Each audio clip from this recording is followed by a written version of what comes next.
Welcome to Inside Plug, the podcast where independent creators and entrepreneurs connect and inspire. I'm your host, Devon Jones. Today on our show, we have actor Eoghan Thomas Quinlan. Ewan, welcome to the show. Thank you. Thank you. Hi, everyone. Glad to have you here. So I love the projects that you have here. You even started your production company down the line. But before your acting and before the production company, when did you know that acting was going to be a career that you was going to pursue? Well, I mean, I had a bit of an on-off relationship with acting through my younger years. Like, first ever acting role I can remember doing, I was 4 years old. It was Snow White and the Seven Dwarfs with some local theatre company with near me. And then I continued acting through my primary school years. But then at that point, I took a bit of a break to pursue like other stuff in life. Like I tried out football. And then eventually one day I just thought I'll return to acting and then the rest is history. Awesome, awesome. I love that. All right.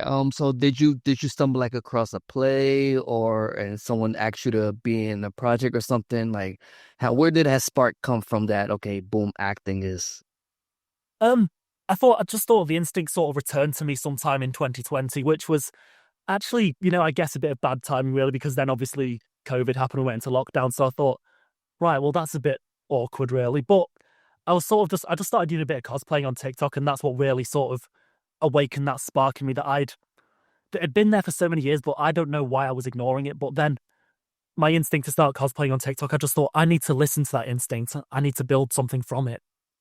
awesome, awesome. All right. All right. So now we go from TikTok to where now you're a part of the Hill Green Theater. Yep. All right. So how did you start working with the theater and how did you get in touch with them? I had my aunt was part of the theatre, and then like my mother spoke to her like sometimes during lockdown when it was becoming considered. I was starting to consider acting, and then I joined up with them in 2021. I just finished my GCSEs, just finished high school, and then I joined Heel Green Theatre, and I'm still connected with them to this day. I mean, because I'm currently in my training at drama school, I'm at LMA. I've been a bit distant for the last year or so, but I still feel a deep connection. And when I finish at drama school, whether my career takes off to the top level or not, I'm still going to stay with them no matter what. Awesome, awesome. I love that. Oh, your career is definitely taking off. All right. So we're slowly getting into the projects. All right. So you're at Hill Green Theater, and so do you start like auditioning for roles, or do you just helping out? I've done a bit of everything with them, really. I've done on stage roles. I've done some behind the scenes stuff with them. Well, behind the scenes, I've been like front of house manager for them. I've done a few things with them, really. Um, First role I did with them was in 2021. We did a pantomime of Cinderella. I played a huntsman and a rock star, which are both very fun roles. Nice, nice. All right. So then now you're at the Harold Green Theater and you're in these projects, and so when do you decide that okay, I've jumped into some projects. I played some roles, different roles, and now I want to start my own production company, Total Madness Productions. Um, I only founded Total Madness Productions in January this year because I just thought to myself, you know, I've been auditioning for some like student films whilst I'm at drama school, but I've not had much luck. But doesn't matter because I've just thought, why don't I just create my own projects instead? Because I know that when I'm creating the project myself, I'm going to be passionate about them because I know a lot of people when they start writing scripts and all that, they want to try and stay grounded in reality. And you know what? I respect that. I understand that. But I thought, I want to do my stuff a bit more out there, because I'd say the genres I think I feel more comfortable acting in like, sci-fi type stuff, fantasy, horror. I'm not a big fan of watching horror, but I wouldn't mind doing horror, if you get what I mean. No, definitely, and that's a great leeway into Yeah. your projects, definitely, because those are like I've mentioned earlier. There's a bunch of questions that I have, and you mentioned it, right? Horror. You said you some of your films they have that feel for it. So Mhm. you're going in the right direction. Well, yeah. All right. So let's talk about first the Face Snatcher. How did that concept come about? So we had a week in January where it just been, very strange weather. It had been snowing all week, and then it got really foggy. And I was at work that day. I was joking with some of my colleagues, this would be great, a horror film atmosphere. And we all had a good laugh about that joke. But then I thought to myself, what if I wasn't joking? This is the perfect atmosphere for a horror film. It's snowy, it's foggy, and now it's dark. So what can I do with that? I just thought, I'll use this environment to create something. And then the creature itself, the face snatcher, I got lucky there because I asked my sister if she wanted to be part of this project with me, but she said, nah, not really interested. So I just thought, what am I going to do? I've got only one actor available. So I just thought, you know what? Shapeshifter. Why not? Awesome. Awesome. I love it. It's a good film. Thank you. Definitely check it out. We'll see if we can get the link to that.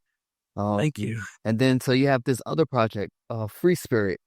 So Spirit. how did you come up with the concept for that one? Well, I mean, that's one I did that one in just a few hours because the night before I had this really weird dream for some reason. It was such a weird dream. Like I was out of my body and I got up and went walking about, but I didn't know in the moment, is this real? Is this a dream? But in the moment I then clicked, yes, this is a dream. It's not really happening. So I tried to sort of move, but for some reason I couldn't. I think now I've done a bit of research, I think it was sleep paralysis is what was going on, which I've never had before.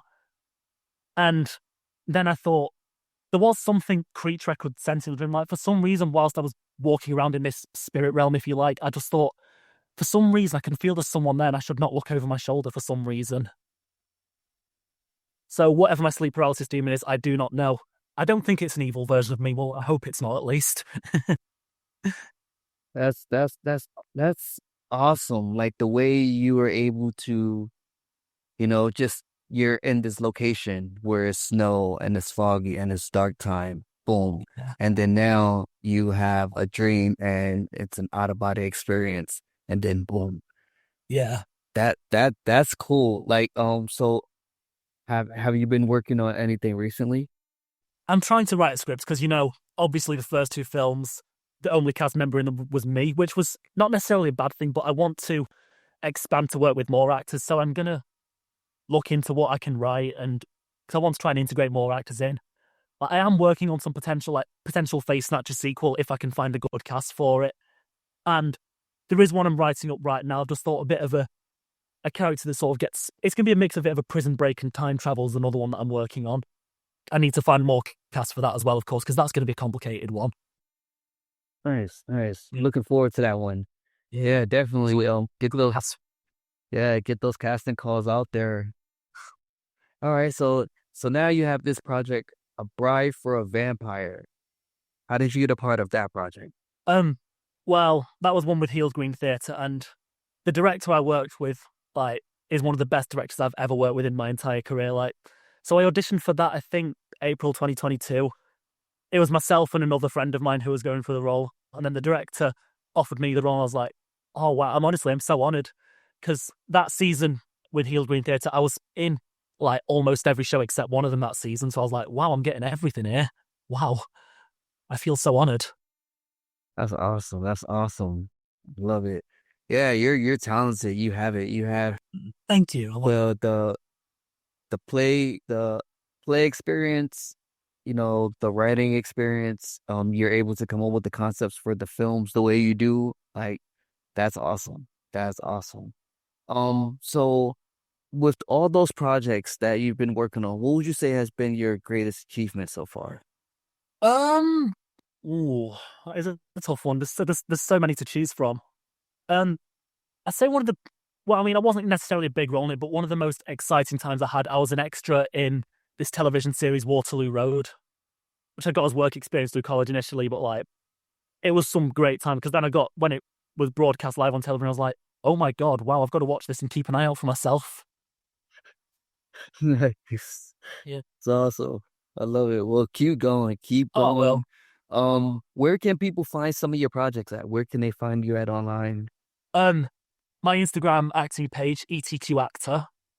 I've got Total Madness Productions as well on Instagram. Yeah. And then I've got TikTok, which is Cyber Time Order, which is a bit more of where it started out, but I do post a lot more nerdy stuff on there nowadays than acting stuff. All right, Very so proud nerd, me. definitely. So check out those social media links. We'll get all that information in the description box as well.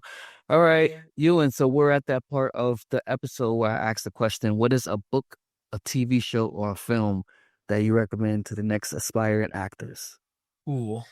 Well, obviously, as an actor myself, I like to watch a lot of TV and movies because I like to look at actors and analyze their performance. I think, yeah, like that was some good acting. Maybe they could have improved with that. But the main show that I've watched through my whole life is Doctor Who. I've been watching that since I was born, really. And it's probably about 50% of the reason why I'm an actor because the Doctor is my dream role. Awesome, awesome. Definitely. And there's so many Doctor Who, so I'm sure there, Yeah. yeah, keep at it. It's there. It's out there. All right, everyone. That's been our episode of Inside Plug. If you love what you heard, don't forget to subscribe to our YouTube channel, Inside Plug with two G's. Also, we're every Tuesday on YouTube, 9 a.m. Pacific Standard Time. Ewan, thank you so much for stopping by today. Looking forward to checking out more of your projects and checking out the projects that you already worked on.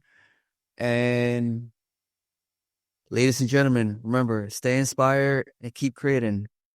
Devon Jones signing off. Absolutely.